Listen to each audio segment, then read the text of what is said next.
Is that how you Hop do on it? music. Yeah, questions at the end. We'll hop on and do Perfect. it. Okay. Okay, great. All right, let's do it. So, hello. Uh, we're going to talk about how to get the deal done, how to borrow money or be the lender and this is going to be from the lender standpoint because I am someone that loans money. Although what I really like about this presentation is it works either way. So it works either way in terms of whether these are tools that you can use to also approach a lender if you want to borrow money. So I really like that opportunity. So who am I? I do live in Austin, Texas. I moved from California 6 months ago. I had been in the works pre-COVID. We were under contract in February on our new home. And I didn't grow up knowing anything about real estate investing. And I also didn't grow up knowing anything about money. We did not have any money. But I did manage to become financially free. And I have a diverse knowledge of investments and want to support others to become financially free through my company, Wealth Warrior Woman. So I am someone that is not necessarily niche down, but I'm in all kinds of assets, Airbnbs, partnerships, syndications. I own single family homes. I own a lot of different pieces. So that's a lot of fun. And here's my family. And one of the things that we really enjoy and that I talk about with financial freedom is choice. That's all it is for me. It's all about choices. And I think that's another reason why I like real estate so much is that there's so many opportunities. There are so many choices and ways that we can learn how to grow our wealth. We don't have to do it one way. So this is my family in Israel, not this year. It was last year, pre-COVID, and it was a really great trip. We were really blessed to have had that trip pre-COVID. So let's get down to business. Here's what you're going to learn today. How you can earn high returns by lending money privately, how to approach someone to borrow money, and how to structure private money loans. So again, this is my theme. You'll hear it a lot. I'm big on freedom. I'm big on choices. So many choices, so little time. So you want to ask yourself as an investor, and I'm sure you've been listening to a lot of presentations that talk about the difference between an active investor and a passive investor. So when you have money, you have choices. And when you have more money, you have more choices. And what that equates on the choices column is that you are able to give your money into an investment and make money on your money without doing all the work, which is very appealing to me. So, what opportunities are out there? I was starting to look for what opportunities were out there for me so that I could have more free time and still make good money on my money. I didn't want to have to do any of the work. I wanted something that was relatively low risk. And I didn't want to have to lock up my money for a long period of time. And that's significant because what we're looking at when we invest are putting our money in for a duration of time. And the question is always, when do we get our principal back so we can get that money moving again? So the period of time that we lock up actually has to do with how much we're actually earning. And it is a very important equation that you want to consider as an investor. So why become a private money lender? So I didn't have to do any work with great returns. Check. Fairly no risk. There's always risk, but for me, I'll talk about how I mitigated the risks. Check. Short-term loans. Check. And flexible terms. Flexible terms is something we'll talk about more. Again, choices that you can negotiate these deals with a partner and they don't have to look one way. I'm going to be presenting 3 different loans that I did that all had different terms on them. Actually 4, because I added another one in there. So how did I get started? So there's many different types of real estate investing as you've seen and you are already well aware of. And the same principles apply to every strategy. So you always want to know your objectives. You always want to trust your partners. And that's even if you're buying a single family home. You need to trust your realtor. You need to trust your wholesaler. You always need to trust whoever you're working with and exchanging dollars with. Qualify your risks. Evaluate how much time you have versus cash, and don't get trapped in a shiny object syndrome. And I'll talk about that later on. So let's look at knowing your objectives. Again, money fairly liquid. 6 months is a low period to get the kind of returns that I was getting, which was really attractive to me since I knew the market was in flux and I wanted my money moving for me, but I didn't necessarily want to lock it up in a syndication for 3 to 10 years.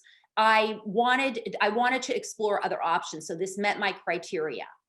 It wasn't requiring a lot of time on my part, earned substantially more than sitting in the bank, which doesn't say much these days because almost anything will earn you more than having it sit in the bank these days. And I had the potential for earning 10% plus annualized. Now, that's a number that I look at, and it's another thing that you want to look at when you're looking at different investments, which is, how much am I going to be getting on my money? So for me, I like to look at around 10% plus, which is pretty substantial. And I've managed to find a lot of opportunities to get it. A lot of people are happy with 5%. There might be less risk there, but at this point, it's not as attractive of a return for me.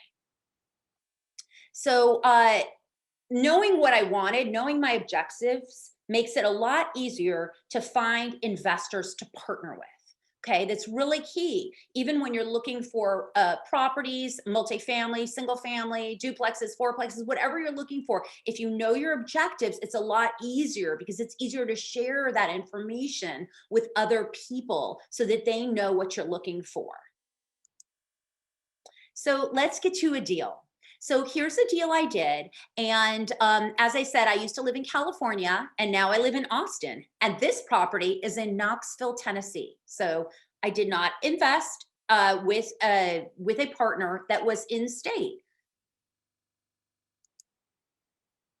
So for this property, I loaned it for 6 months, although a lot of times this was a flip. So a lot of times with flips, the lenders like to have it for at least a year. And the reason is because if they run into permitting issues or building issues or selling issues, whatever it is, they have a little more time. They don't want you at 6 months to call them and say, hey, you know, 6 months is up. I need my money stat. And they're still in the middle of doing a deal and then, you know, of getting the flip done. And then they've got to go and try to find other funds. So generally they'll ask you for up to a year, but it usually flips don't take that long. These days I've had them up to around, I would say the longest one was 7 months because we had COVID. Another one just because it took a little longer to get funding approved because right now they would get a lot of offers on the property, but what would happen was getting the loan approved has become really challenging for a lot of people. So they kept falling out. So it took a little longer. And again, zero work involved. And this particular deal in Knoxville resulted in a 12% annualized return. Plus, I got 15% of the net profit from the flip. And most of you know already about net profits. A lot of you may be seasoned investors, but for anyone who doesn't know, we have our gross, which is our top line, and then we take all the expenses out, and then we have our net. So I was getting 15% on the net on top of the 12% annualized. So my profit was $9,500 on $157,000 loan.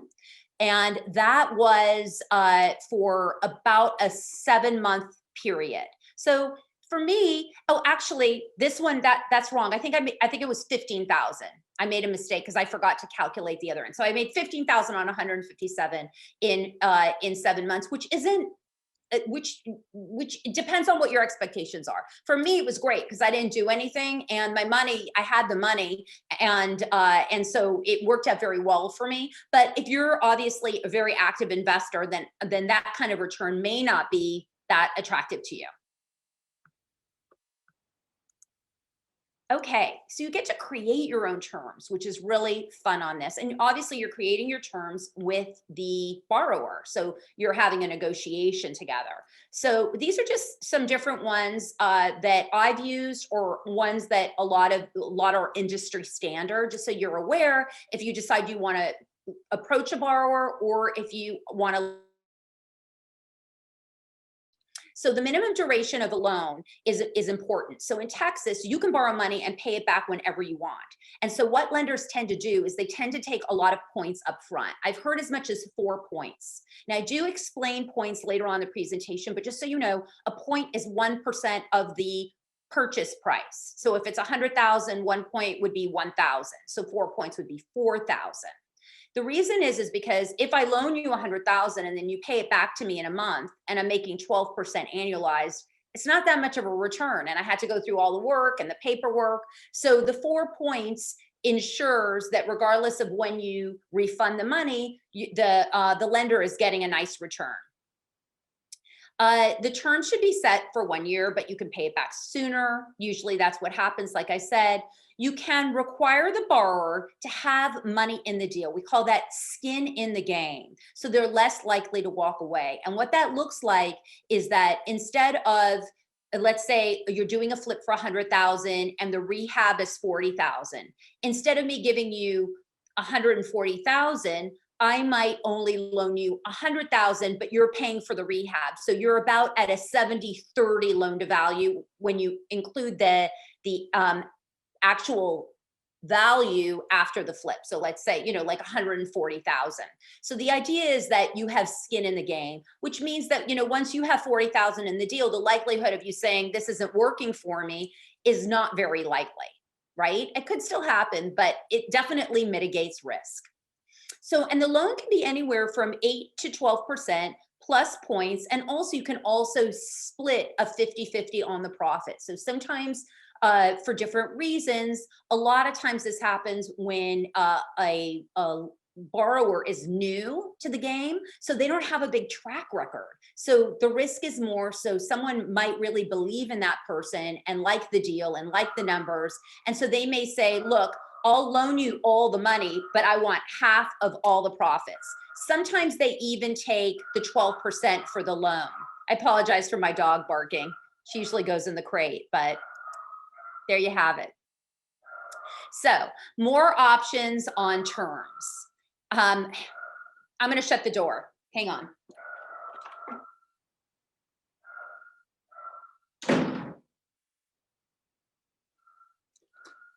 So many of us probably have dogs. We're used to that. Okay. So more options on terms. You can request to roll out the money slowly or get a monthly return on the loan. Now, I have a friend that does the monthly return on the loan. For me, I personally don't like that because I feel like it doesn't really help my borrower.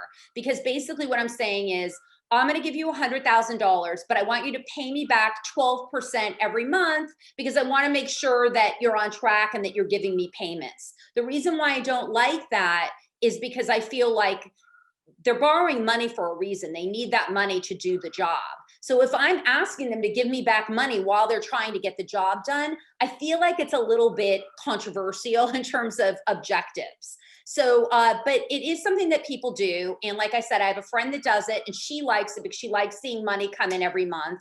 And that's how she does it. You can also request to roll out the money in increments. So if it's a larger job that you're loaning on, then maybe if it's 500 and maybe it's a $200,000 rehab, you might do it in stages where you ask, okay, let me see that this was done, show me pictures, and then once you feel satisfied that it was done, you can send out the next $30,000 kind of thing.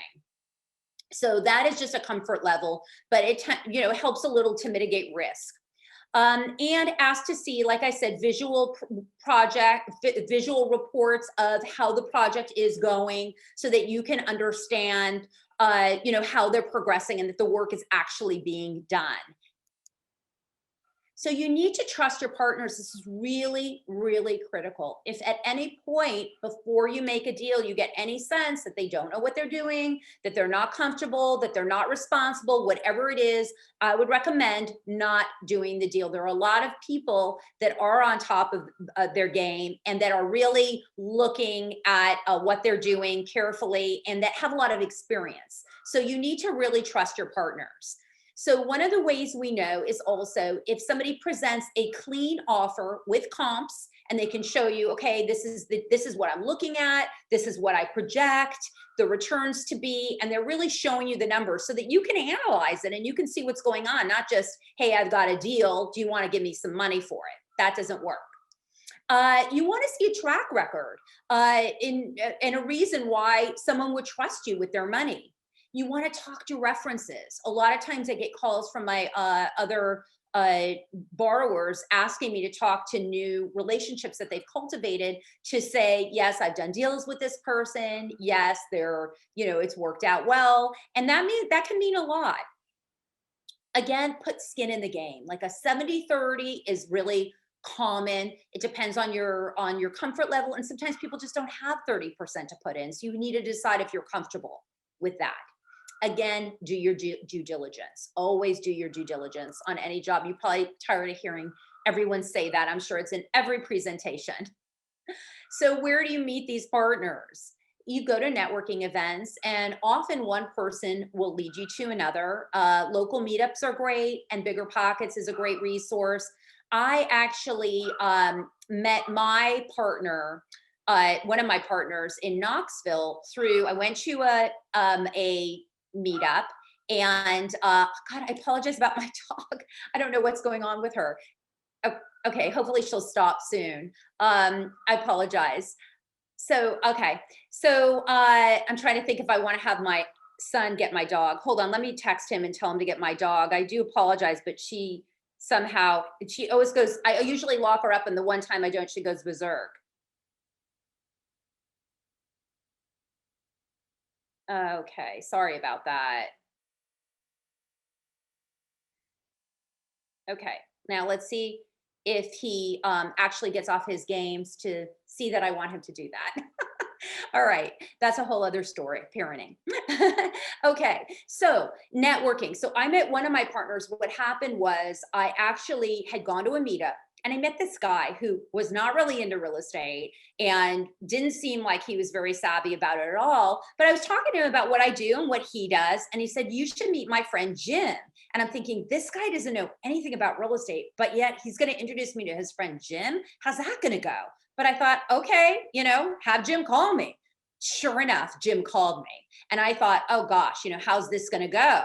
Well, it turns out Jim is a seasoned investor. And Jim lives in LA, and Jim has a business, a very successful flipping business in Knoxville, Tennessee with his son. And so we had lunch, and I ended up flying out to Knoxville, seeing the deals. This was all pre-COVID. And so that was the way I met him. And also, I've met people on Bigger Pockets. Usually I like to meet people in person, although I have done deals where I haven't. And usually my comfort level is raised when I meet them through friends who are seasoned. So if I had a friend that is a very seasoned investor. She introduced me to another friend that was also a very seasoned investor. He had been a guest on Bigger Pockets on the podcast. He has done a lot of work. He has a big resume. I knew a lot of other people that knew him. So I was comfortable investing with him, lending to him without ever meeting him. So again, let people know you're available to lend money and see what goes up, or that you're looking for money. Qualifying the risk. So you always want to check credentials. For me, if someone's flipped at least 10 to 15 homes in the exact area, in the exact layout, that really helps, because that shows me that they know their territory. They've done this before. They kind of are starting to get a formula. And once somebody has a formula, they've already mitigated a lot of the issues that could arise, and they're pretty comfortable. Also, if somebody has a pretty active business, what I know about them is that generally, if the deal falls through, if something goes wrong with the deal or they get underwater, they can generally afford to still make me whole because they have enough equity. They're not beginners, which is something that I like. It's not always possible, but for me, I've been able to find investors like that. Most of them really, when somebody borrows money from you, they want to do well, generally speaking, because they want you to lend to them again. That pipeline for money going in and money going out is critical to becoming a successful investor. So it's really important that they keep their reputation solid and that they're honoring their word and the work that they do. So know the location. So I had explored Knoxville. I went there. I did a lot of research. Tennessee just came up as the #1 place where U-Haul was heading for people migrating into new states. So we know that people are moving there. That just in the last presentation, we were talking about population growth, and what that equals to means that people need homes, which means that it's probably a pretty viable market as long as you can get a good deal. So it's also, Knoxville's also well noted as doing well in a recession. So at the time when I was doing this, it was 2 years ago. You know, we know that we've been in this crazy upswing, and that everything that goes up must level out or come down more likely at a certain point. And so I was kind of looking at that, because you just need to mitigate your risks with any investment. So I spent time together with the investors, and my investors had business backgrounds. So either they had done a lot of flips or they ran businesses prior. So I knew that they understood numbers. I knew they knew how to run business, and that is important to me because it shows that they understand how to do a deal and what it means to borrow money and have somebody lend to them. And again, I visited the area. So again, you always want to evaluate how much time you have versus cash. If you're willing to take less of a return in exchange for doing no work, it's a great option. You will potentially, like I said, make more money working on your own, but it is a lot of work for sure. Beware of shiny objects. I told you I was going to share about this. So, with $157,000 that I loaned to Jim for this property in Tennessee, you have a lot of investing options. So you really want to make sure you're comfortable with the deal, the partners, and the whole time. It isn't worth getting into a deal and losing money. There's so many ways to make money right now. And so you always really want to analyze that, especially with 157,000. If that was your last $157,000, I would not recommend doing that kind of a deal. But if you have more that you're working with and you have some time, if it takes longer, or if in fact something goes wrong and maybe you don't get back as much of that investment, then it could be a very good option for you. Okay, so do you want to fund this deal in Kansas City? This is the deal I was talking about. I just thought this was the cutest house, and they had a hard time closing it. They finished it very quickly. It's just so cute. I love it. I love the yellow, and I thought they did a great job. So this is, what happens when you partner with a flipper that has done 250 houses. They're able to do it in 2 months, and they're able to turn around and make it look really great. And you can see how this house is attractive, I would think, anywhere in the country. It's super cute. So you want to always evaluate the agreement. So generally with more experience, it could equal less risk and less of a return. I have a lot of friends that are big flippers, and they generally don't pay 12% on their deals anymore because the risk is a lot lower. Now, my partner in Kansas City, he was just pretty generous about it, and I did 2 points and 12% on that deal. And I have other people that have proposed to me just giving me 8% on a deal. So it's still a good 8% is still a pretty good return, but obviously 12 with 2 points is much better. So once the borrower has a track record and establishes a relationship, they tend to have more opportunities for better rates. So with the Kansas City deal, the borrower wanted a loan for 6 months, and he'd flip more than 200 homes. And like I said, we got 1 point and we got 2 points and 12% annualized. He wanted to give me 1 point, but I asked for two, so I negotiated higher. He agreed. Now, these are just some numbers, just so you can see, and this is something that this is actually the closing statement, but you always want to see numbers on a deal to see, where people are going and what things look like.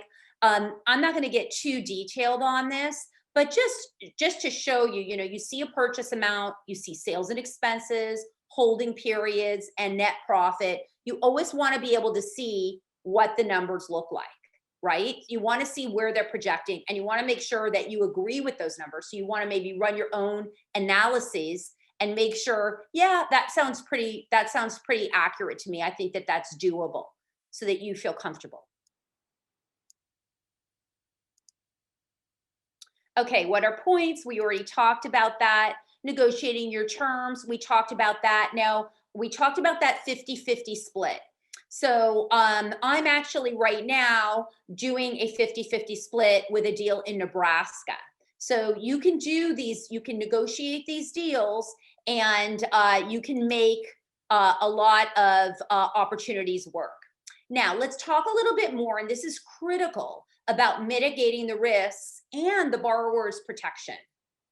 So on any deal, you want to be the first lien on the property, first lien on the property. I say that twice because it's critical. Because what that means is that if something were to go wrong, if they walked, if they didn't make the money that they said they were going to make on the deal, you have the right to take that property. You have the right to take over that property.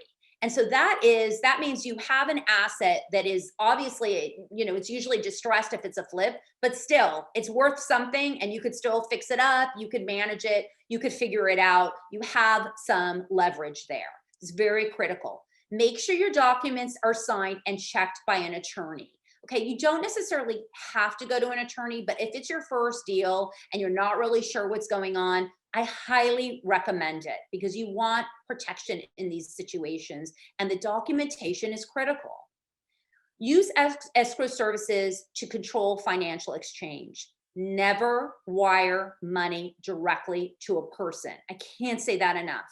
Unfortunately, I've heard of some instances recently where this happened. The investors, the borrowers just weren't that seasoned, and the woman had some deals and she just said, hey, just send it directly to me. And it turned out she was kind of underwater and everybody kept getting underwater. And before you knew it, she couldn't pay them back. She didn't have any resource to pay them back. And they didn't have any recourse. They had no collateral at all to get that money back. And it was really a shame to hear. So escrow is the service that acts as the middle person. Now in Knoxville, they use attorneys. When I was in Knoxville, I met with the attorneys. I met with their attorneys. I met and sat in a room with them, figured out, okay, how would the deal go? How are the negotiations? What are you going to be sending me? So I was making sure that my ducks were in a row for protection. Even if you really like someone, you need to make sure that you follow these protocols, because once we get into this, once we start lending money or borrowing money, we're maybe friends, but we're business associates, and business is business. And we're in this game to make money, not lose money, and not definitely lose it in this way. So the property should also be set up as an LLC. Both borrower and the lender should be on the property. This protects both parties because also the borrower needs to be protected. So you're both in the LLC, but the note is held by the borrower.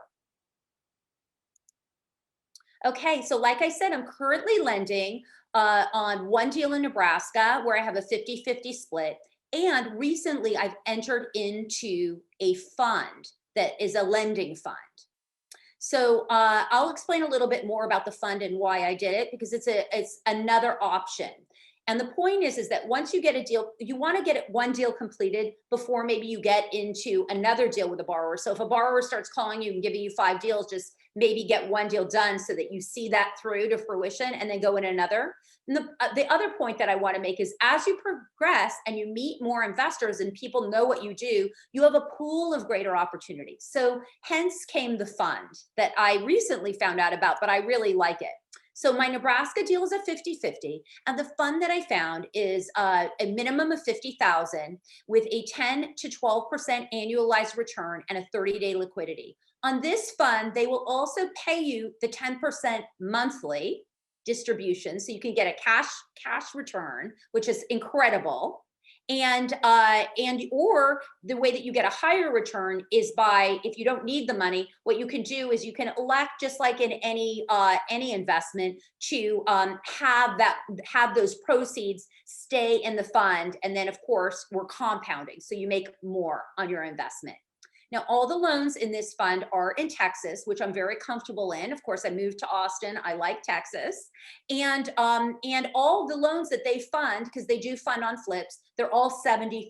So they have equity in them. They have systems set up to, go and take over that property should there be an issue. And let's face it, they're dealing with very seasoned flippers, and Texas is a very good market overall. If you know what you're doing, you're going to be doing pretty well flipping right now in this market. So the documents and wiring of funds, again, all documents and payments go through an escrow company or an attorney, no exceptions. This is like, if you got nothing else from this, never wire directly to a person. I can't emphasize it enough. It is the biggest mistake and the quickest way to lose money. So you also want to have a list of documents. There's a promissory note outlining the terms of the loan notarized for the purchase of the property, projected numbers of what the loan looks like and what the actual deal looks like. An amendment to the joint venture for rehab, because usually the rehab is separated from the loan, because we generally don't lend directly on rehab. So we generally will do a second loan on that, and sometimes we will roll it out. Like obviously the flipper needs to pay for the property, so you lend on that, and then once they start the rehab, you can roll out the rehab fees. But that's why sometimes they're separate, and you need documentation on that. You want a closing packet, the deed of trust, the HUD statement for closing once the deal is done and they're ready to close, wiring instructions. You can tell I don't want you to wire to a person, right? Private lender payoff statement, so you can see how much you're expecting to get, make sure that it's accurate. Sometimes you need to remove a lien from a property for the new owners. It doesn't always happen, but that can be a note you need to do. I needed to do that in Knoxville. I did not need to do that in Kansas City. And notice to the borrower about the attorney. Sometimes you want to know who the players are. Images before, after, and during. And again, make sure the LLC is set up with your name included. So I'm not getting too much in LLCs. There's probably been other presentations that's talked about it, but it's just very important to protect your asset, protect yourself, and protect the lender and the borrower both in an entity like that. That sets it up to secure it. Tips for approaching a lender. The more specific you can be when approaching a lender, the more confidence the lender will have in partnering with you. Have you done deals in the past? Do you have your numbers ready to show the deal will work for the lender? And do you have accurate comps? Like what in the area, what is making you show that you're going to be able to get the kind of money that you think you can get for it? You need to be able to show that. More tips. Share referrals or testimonials.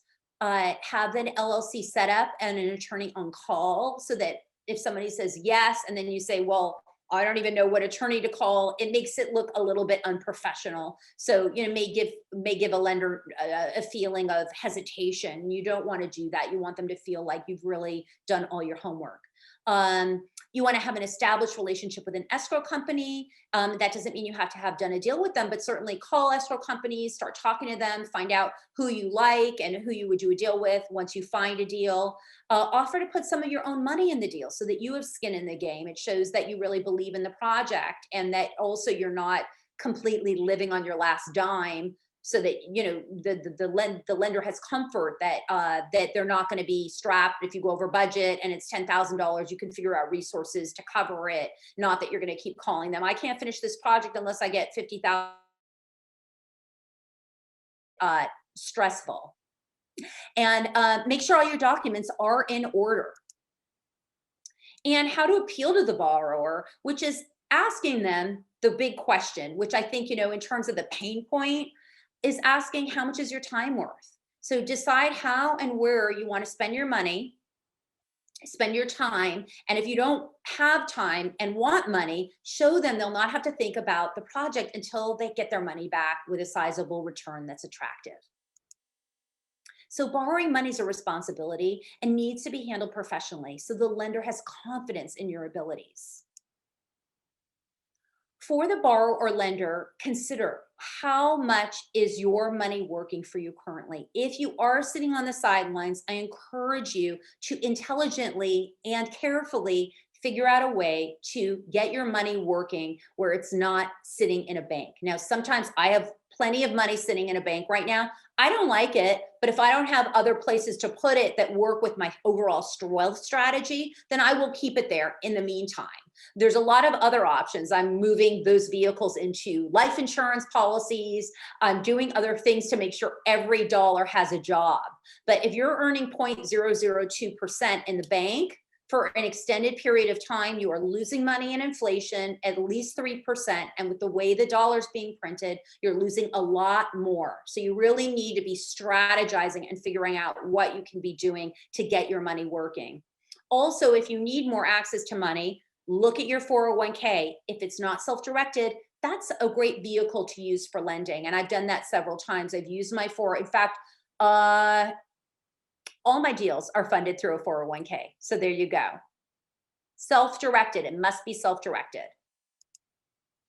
Okay, before saying yes to lending or borrowing, always do your own evaluating and know there's no guarantee. Okay, so it's real estate investing, there's always a risk, and don't over leverage. So we talked about a deal going a little bit out of budget and you not even having $2,000 to cover it and being strapped. That's over leveraged. You need to make sure that you give yourself a little bit of pad and that you are not getting yourself over your head where you can't do the job right because you just have too many pieces going on.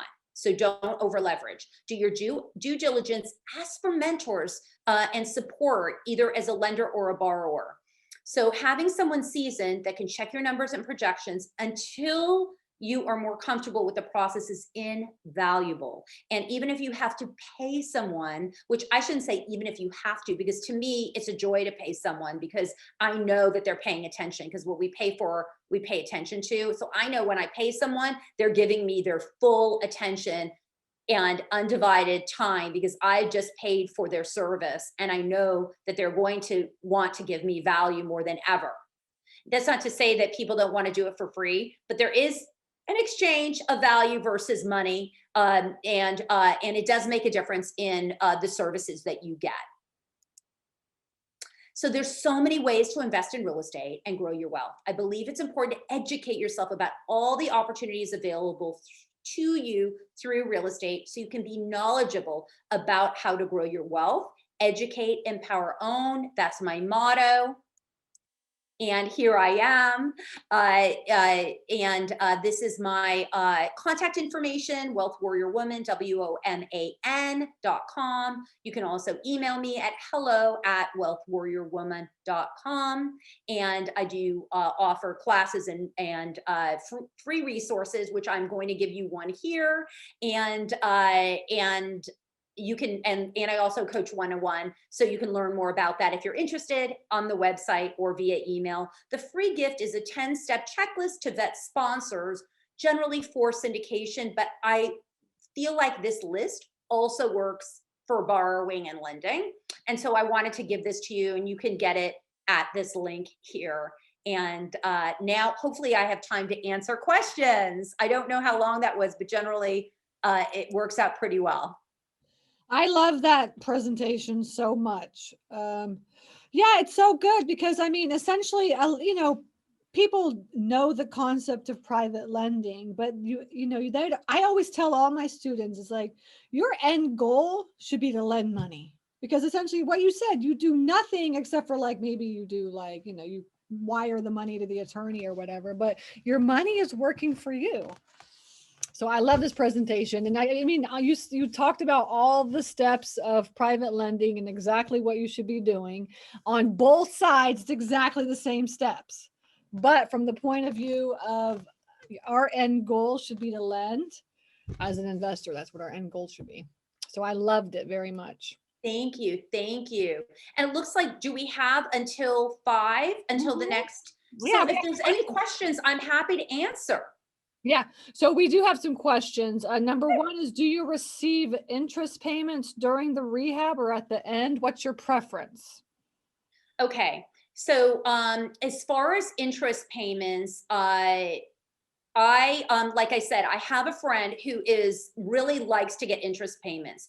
For me, I feel like it hurts the borrower, and I want the borrower to succeed. So if I loan them $100,000 and then they have to pay me payments while they're trying to do their job, I really feel like it kind of makes it hard for them. So I generally will trust my partner enough. I will lend the money. I generally have even loaned 100%, which a lot of people wouldn't recommend, but it's worked out very well for me. And in my mind, I feel like if you really feel like you want those payments, because it does kind of show that they're on track, if that's what your comfort level is, then again, we can negotiate our terms. You can tell them that's what I need in order to loan, that's what my comfort level is. Does that work for you? And then go from there.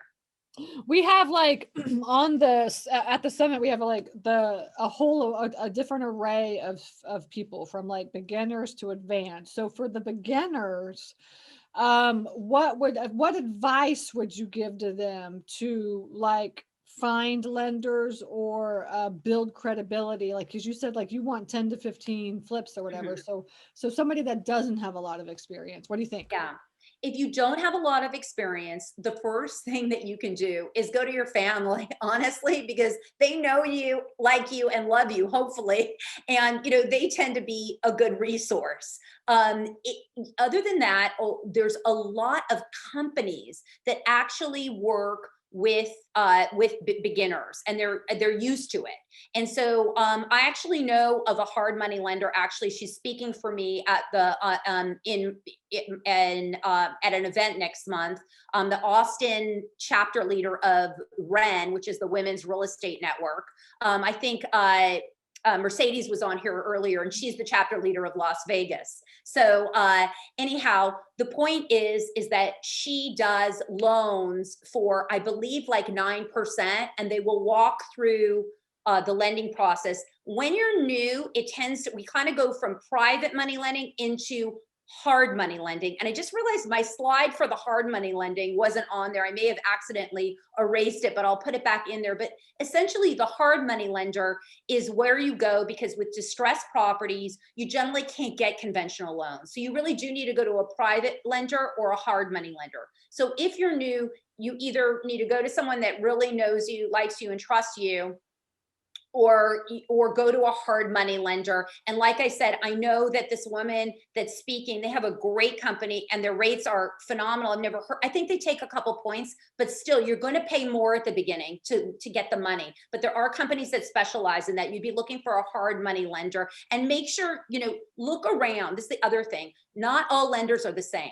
So if you meet a hard money lender and they tell you have to, because some of them take like 18%, there's no joke. They really know that you're new, and they know that you need the money. And so they can kind of push you, but keep calling people. You don't have to do the deal with them. You can find other people that are more. I'm happy to share Kelly's company. If you're in Texas, I think they lend in Texas and California. I don't know if they do all the states. Well, they can always become a sponsor of REI USA if they are, but we do have, like, just so everybody knows, if you go to the REI USA sponsor directory, there's like a ridiculous amount of lenders there. And There you go. Beautiful. Talk to all of them, because the truth is exactly what Tamar said, is like they're all like, there's not one that's created equal. They're all completely different, have completely different terms. So you have to talk to every single one of them. But I mean, there's nothing wrong with using hard money. Money is money. Yeah. So what? You have to pay a little bit of money, pay a little bit extra. Who cares? You got to get the deal done. And like I said, there's people, once they do 100 flips, they can get people, to give them 8% with no points. Yeah. But when you start out, I mean, there's a reason why they want more, is because let's face it, there's a learning curve when we're starting. Anything we start new, there's a learning curve. So they just want a little more insurance. Exactly. Yeah. Okay, good. We have a couple more questions. Do you receive interest? And I already did that one. When you're receiving lending requests from people that you don't know, how do you meet the requirements for establishing an existing relationship? Yeah, I think that, that's a networking question, right? I mean, that's just like everything we do in real estate or in business. I mean, I wouldn't worry so much about meeting the requirements in as much as, establishing relationships. Now, if sometimes I get Instagram messages and emails, and they're like, "Hey, I'd love to know you." or you're an investor, so am I. Let's be friends. And I'm just kind of like, well, Who are what is you? that? What do I do with that? But if you're very specific and you can call somebody and say, okay, I get great deals in Indianapolis and it's a great market and I think I can make 50% profit. I really want to talk to you about a 50-50 split, and you give information, like a reason to have a conversation. Then I think that, that you're and I think it goes with anything that you want from anybody. It's just, if you're vague, people just don't want to just like, hey, how's it going? Hmm. I love that. I mean, and your mindset and the way you're thinking right now is exactly how a private lender thinks. That's really, truly, I mean, exactly your presentation and how you think. So you guys have to definitely take note of this. I mean, how she's telling you and explaining to you, you have to be able to understand this to get private lenders. How many loans have you completed and what's your min and max? Okay. So I don't have a min and a max, but I'm comfortable based on my wealth profile and my portfolio of lending probably up to about 350,000. Most of the loans that I've done are 140,000, and I've done 10. So, and then what I teach too to my students is that private lenders, essentially, they're only going to have a couple $100,000. I mean, there's no private lenders like, I have $1 million, let me just give it to you. No, they're not going to do that. Right. So what you do is you do exactly what she is doing is you have a fund. Well, she doesn't have the fund, but she lends to that fund, right? So like for me, like I'll get lenders to lend money on my storage facilities that are like a couple 100,000. And then if I want to go out and buy $1 million facility or 700,000 or 600, I use my fund for that. And then I get people like her to fund that fund. Right. So that's kind Right. of, And now what I'm doing, just to be clear, I didn't create a fund, but I could. yeah, no, Um, but but you're yeah, putting but them in I the work, fund. what I decided to do was, granted, I could get 12% and 2 points because the Kansas City guy, he's just like a machine.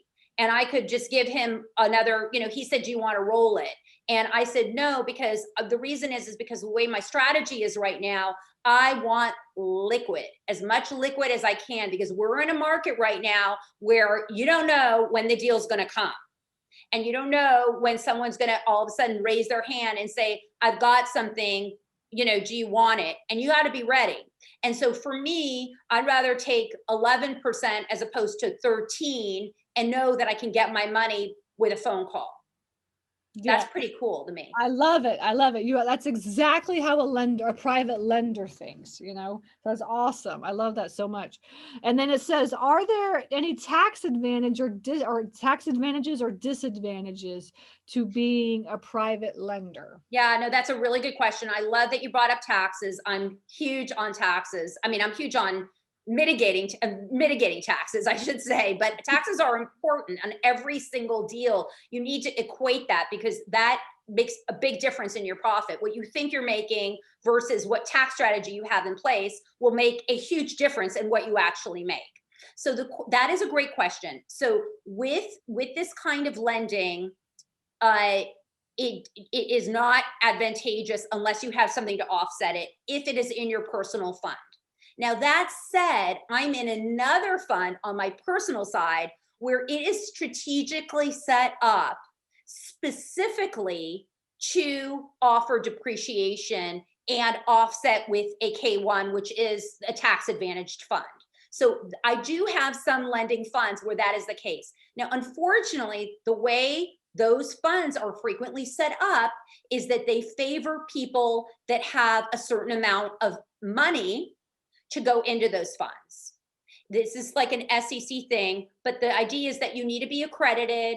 And with this fund particular, I believe that it's like $250,000 to go into it. So you can't get access to it unless you have that money. So it's kind of, you need to work around it. It's not a problem. We're all where we're at. And someday you'll be where you are. I'll be where I am. Stacy will be where she is. It's all good. We're all just on our journey.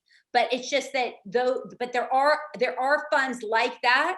But to get access to them, you just need to have a certain amount of money to put in. Most of them, you need to be able to offset it with something else, because otherwise that income will come in and it will be taxed at a high rate unless you're strategically playing. Unless you do it in your 401k, in which case, like I've done in my 401k, which doesn't mean I'm not going to pay tax on it, but it is deferred. Mhm. So it's Exactly. tax deferred. So I'm not paying on it now. Or if you can figure out a way to get it into a tax free. To a Roth. You broke up for just a minute. If you can figure out how to get into a Roth, then Yes, if you get it into a Roth, it can grow tax free. So anyone that isn't making more than, I believe, 137,000 as an individual or 160 as a couple, you can put $6,000 to $7,000 a year into a Roth. Now, the nice thing about a Roth is it's after tax dollars. It goes into the Roth, and then what happens is all the money that you make, like let's say you loaned the money or you did some kind of fund, it all that money that grows is tax free.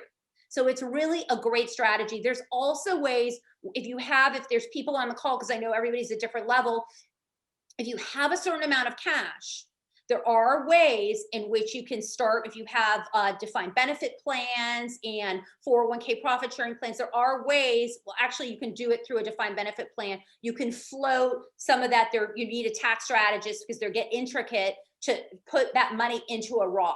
So you can start to move larger amounts. Actually, with a 401k profit sharing plan, you can actually do like 51,000. There are ways as a couple. So there are ways to get a lot more into the Roth.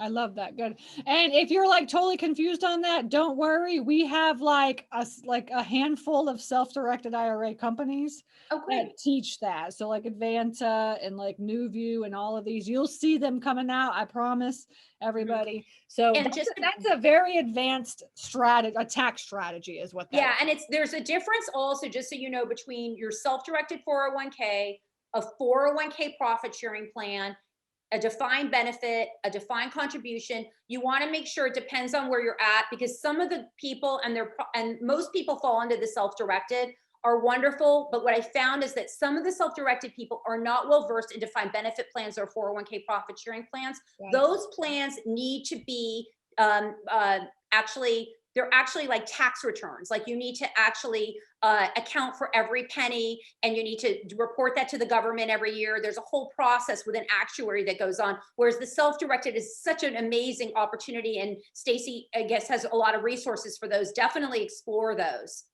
Yes, thank you I very just much. want to make sure you knew, so you were clear about what you're doing, depending on where you're at.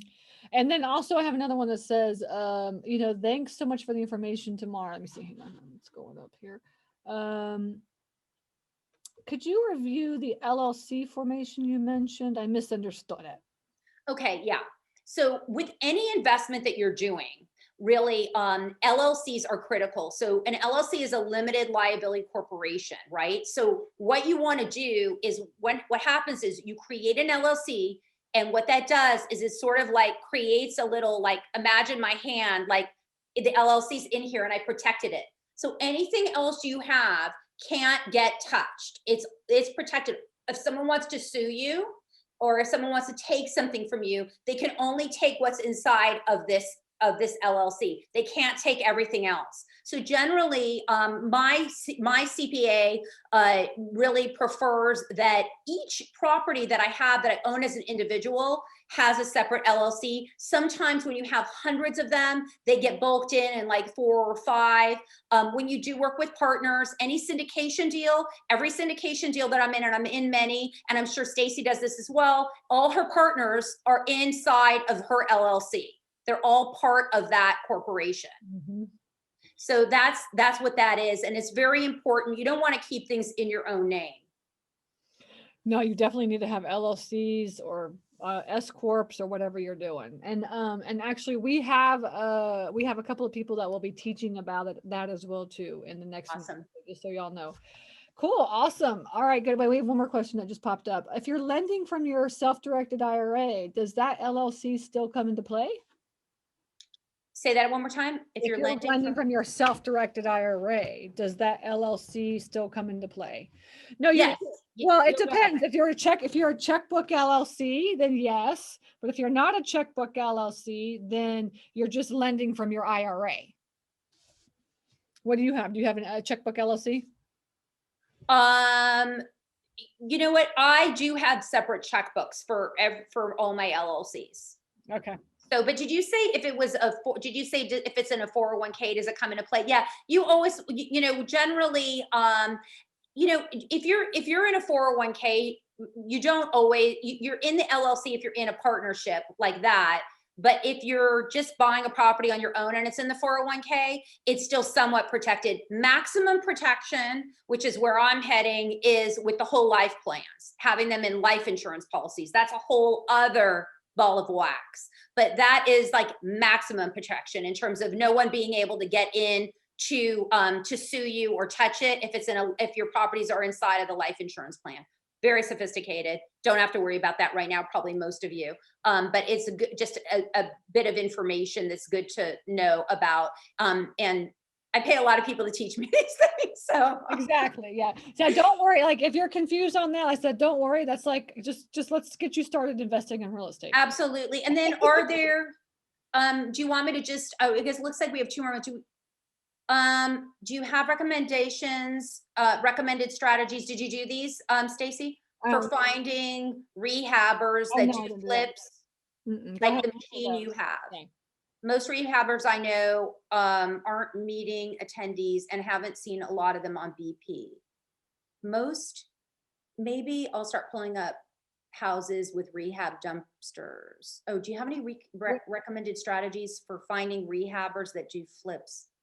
Like a machine. Oh, like because you had this, you had that one that you said that was like you found on BP on bigger. Yeah, actually, he's a friend of mine, like that, they're all, a lot of us are pretty seasoned investors. But what I would do is, one of the ways to find those people is listen to BP podcasts, because a lot of those guys are really seasoned, and you can contact them if you're interested. You can also create a post on BP and say that you're looking, but you can say like, I only want to talk to seasoned people, because if you just say I have money, like you'll get 800,000 people calling you, and they may not meet your criteria. Exactly. Or actually, if you do have money, just consider looking at some of the REI USA teachers, because every single one of the teachers, pretty much, they're all doing. They're like amazing investors. Like you saw all these people, and actually, any one of the ladies here, I'm sure they'll all take your money. You know what I'm saying? So if you like connected with one lady or somebody here that spoke, maybe talk to them if you're a lender. All right. Oh, somebody said, what type of fund is for over 250K?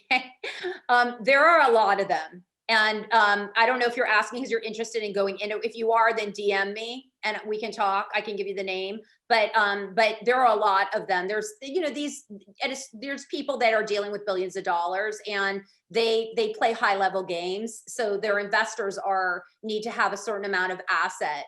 Because they need to protect themselves, and they want to make sure that that you really have money to to work with them. They don't want to have to worry about somebody suing them because they lost their money, or they're worried, or they don't want to deal with any of that. So yeah, there are a lot of them out there. Awesome. All right. Well, I love the presentation. It was Thank you. great. It was perfect. And so I appreciate you coming and hanging out with us and teaching us today. Thanks so much.